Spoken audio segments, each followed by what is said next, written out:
Oke, bismillahirrahmanirrahim. Assalamualaikum warahmatullahi wabarakatuh.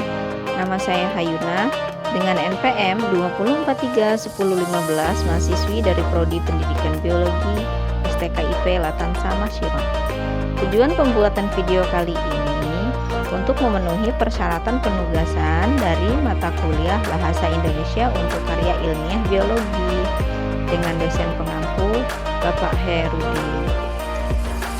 Pada video kali ini saya akan membahas salah satu materi dari pelajaran Bahasa Indonesia untuk karya ilmiah biologi. Nah, penasaran judul apa saja yang akan dibahas? Yuk tonton videonya sampai selesai. Nah, untuk materi yang pertama kita akan membahas mengenai diksi. Apakah diksi itu? Ada yang tahu? Baiklah, jika tidak ada yang tahu, langsung kita lihat pembahasannya yuk. Diksi atau pilihan kata. Kata merupakan salah satu unsur dasar bahasa yang sangat penting. Dalam memilih kata, ada dua persyaratan yang harus dipenuhi, yaitu yang pertama, ketepatan. Apa sih ketepatan? Nah, ketepatan itu dapat mengungkapkan apa yang ingin kita ungkapkan. Sedangkan yang kedua, kesesuaian. Kesesuaian itu adalah kecocokan antara kata-kata dengan kesempatan dan keadaan. Diksi tidak hanya untuk memahami makna kata, tetapi juga untuk membedakan nuansa makna kata. Salah satu contoh dari kata diksi adalah mati, meninggal, gugur. Nah, kata mati itu digunakan untuk hewan, sedangkan meninggal itu untuk manusia umumnya. Sedangkan gugur itu digunakan biasanya ketika pahlawan. Yang meninggal itu disebutnya gugur. Kata-kata yang memiliki persamaan di beberapa bagian. Yang pertama ada sinonim. Yang kedua ada antonim, yang ketiga ada homonim, yang keempat ada homofon, dan yang kelima ada homograf. Sinonim merupakan persamaan makna. Contohnya seperti kredit. Kredit maknanya sama dengan mencicil. Sedangkan antonim merupakan lawan makna. Nah, di sini contohnya adalah dekat. Itu berlawanan dengan jauh. Selanjutnya ada homonim. Homonim merupakan suatu kata yang memiliki arti atau makna yang berbeda, akan tetapi lafaz atau pengucapan ejaannya sama. Nah, contoh di sini dari homonim adalah bisa. Pengucapannya sama bisa, tetapi memiliki makna yang berbeda. Yang pertama bisa, yang artinya dapat, yang kedua bisa, yaitu bisa dari ular. Yang selanjutnya ada homofon.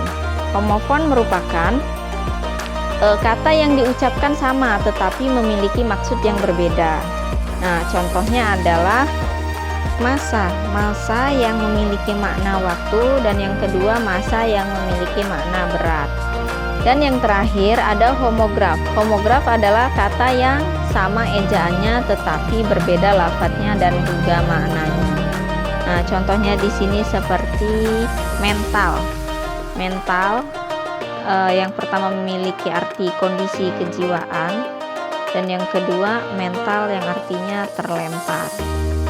Pembahasan yang kedua akan membahas mengenai denotasi dan konotasi. Nah, kita lihat yang pertama, denotasi. Denotasi merupakan makna kata yang sesuai dengan makna yang sebenarnya. Nah, di sini saya ambil contoh menggulung tikar. Nabila menggulung tikar setelah acara buka bersama. Dan yang kedua, membahas mengenai konotasi. Konotasi merupakan makna yang bukan sebenarnya dan merujuk pada hal lain. Nah, contohnya di sini perusahaan Bu Arin gulung tikar pada tahun 2017. Nah, gulung tikar di sini memiliki makna yang berarti bangkrut. Pembahasan yang ketiga akan membahas mengenai abstrak dan juga konkret. Abstrak merupakan sesuatu yang tidak nampak atau tidak terlihat oleh panca indera. Contohnya di sini adalah warga negara Indonesia memiliki keyakinan yang berbeda-beda. Nah, keyakinan di sini merupakan contoh dari abstrak yang tidak terlihat oleh panca indera. Yang selanjutnya adalah konkret. Konkret merupakan kata yang acuannya semakin mudah diserap oleh panca indera. Contoh dari konkret adalah Natasha memiliki paras yang cantik. Materi yang keempat, kita akan membahas mengenai kata umum dan kata khusus. Kata umum merupakan kata yang luas ruang lingkupnya dan dapat mencakup banyak hal. Contohnya di sini adalah pemerintah melakukan reboisasi dengan menanam pohon. Nah, pohon di sini merupakan kata umum. Dan yang kedua, kata khusus. Kata khusus merupakan kata yang sempit atau terbatas ruang lingkupnya. Contohnya di sini adalah aku memelihara kucing di rumahku. Nah, kata memelihara kucing merupakan kata khusus. Pembahasan yang selanjutnya mengenai kata populer dan kata kajian. Kata populer adalah kata yang dipakai oleh berbagai lapisan masyarakat dalam kehidupan sehari-hari. Sedangkan kata kajian adalah kata yang perlu ditelaah terlebih dahulu. Yang ditelaah apanya? Maknanya, karena tidak bisa langsung dipahami oleh semua orang. Nah, contohnya adalah kata populernya kecil, sedangkan bahasa kajiannya adalah makro. Nah, selain kecil dan makro, ada juga isi. Itu kata populer, sedangkan kata kajiannya adalah volume. Ada juga besar. Itu kata populer, kata kajiannya adalah makro. Ada juga selain itu kata populernya adalah sejajar, sedangkan kata kajiannya adalah paralel. Jadi itulah contoh dari kata populer dan kata kajian. Pembahasan yang terakhir mengenai bentuk kebahasaan yang harus hadir berpasangan. Konjungsi korelatif atau hubungan timbal balik. Konjungsi itu terbagi menjadi 4, ada aditif, pertentangan, disjungsi, dan waktu. Nah, yang pertama aditif, contohnya adalah dan, serta, lagi pula. Sedangkan pertentangan contohnya tetapi, sedangkan, namun, sebaliknya. Dan yang ketiga disjungsi, contohnya maupun, baik, entah, atau. Waktu itu terbagi menjadi 2, ada setara dan ada bertingkat.